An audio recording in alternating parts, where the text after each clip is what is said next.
C'est l'heure des news d'ici et d'ailleurs. On file rejoindre David au Japon pour ne rien rater des tendances actuelles. Expo, resto, parc, musée, café à thème, notre correspondant de choc est dans tous les bons plans. Je vous retrouve ensuite ici en plateau pour découvrir ensemble les dernières tendances asiatiques du moment. C'est parti pour les news.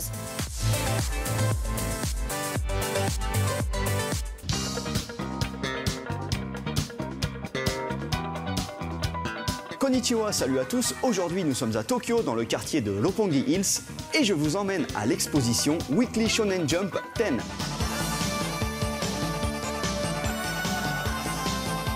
Alors, Jump, c'est le plus célèbre des magazines de prépublication de manga, c'est-à-dire des magazines dans lesquels les mangas les plus célèbres sortent d'abord à coup de quelques pages. Et Jump a démarré en 1968. D'ailleurs, ici, il y a le tout premier numéro collector. Et du coup, pour célébrer les 50 ans, il va y avoir 3 expositions qui s'étalent sur 2017-2018.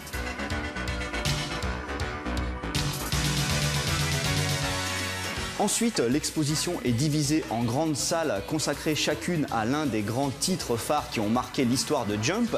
Mais je tiens à m'excuser tout de suite, même en tant que média, je n'ai pas le droit de filmer de près toutes ces magnifiques illustrations et planches originales. Par contre, la décoration de chaque salle est magnifique. Là, dans la salle City Hunter Nicky Larson, par exemple, on a le fameux marteau géant de Laura.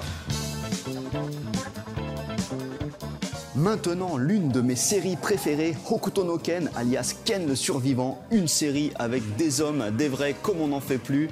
Regardez, là, il y a plein d'énormes dessins et des planches originales magnifiques. Il y a aussi un petit film basé sur des planches du manga que je n'ai malheureusement pas le droit de filmer. Mais je tenais aussi à vous dire que dans cette expo, en plus des planches originales, on trouve des tonnes d'objets collector, des vinyles, des jeux vidéo, pas mal de figurines, des jouets.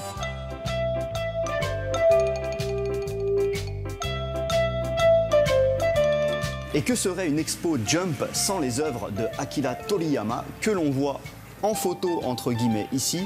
Et du coup, on retrouve mon perso préféré, Arale-chan de Dr Slump, sous la forme d'illustrations en couleur et noir et blanc, mais aussi sous la forme de jouets rarissimes, comme ces poupées ici. Et à côté, on a évidemment Dragon Ball, la première époque, avec un Goku tout petit.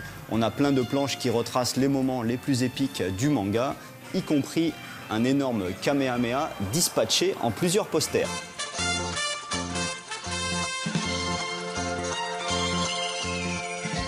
On finit dans le restaurant juste à côté, The Sun, qui, en plus de nous offrir une vue magnifique sur les environs, fait des burgers en collaboration avec Jump. Alors le mien là devant, c'est la Grande Ourse, donc évidemment le burger de Ken le survivant. En face, on a Olive et Tom, Captain Tsubasa avec le ballon de foot. Et à côté, le super marteau de Laura, donc un burger spécial Nicky Larson, City Hunter. Et rassurez-vous, on est quand même 2 pour manger 3 burgers, donc ça va le faire.